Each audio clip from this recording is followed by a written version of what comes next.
When you invest, it's easy to get caught up in the short-term market movements, otherwise known as volatility.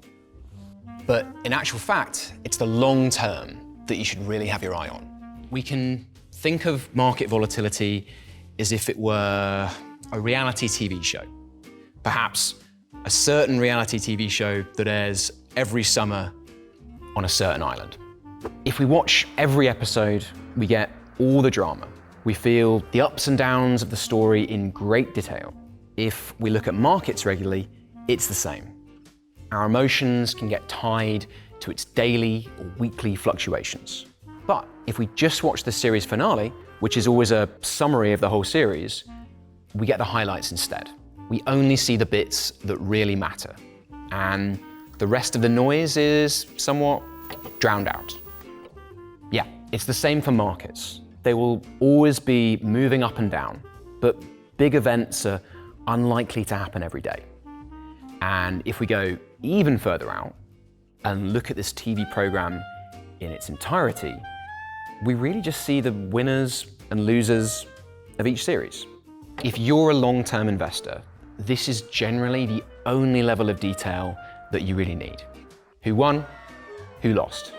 Which asset classes did well and not so well over a given period? It's so easy these days to be aware of short-term market movements because it's often presented to us on our phones, whether we want to see it or not. And you can watch TV on your phones too, but I definitely don't do that. But to be a successful long-term investor, it's important to understand two things. The first is that market volatility is just part of investing. They will move up and down every day, more on some days than others. The second is that over time, the further you zoom out, the more the ups and downs of the market appear smooth, and the more likely it is that your return is positive.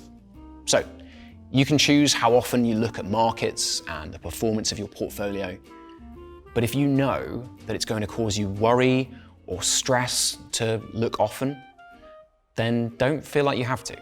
That's why we're here, to manage your investments for you. And that, in a nutshell, is what you need to know about market volatility. Now, if you don't mind, I've got a program I want to continue watching.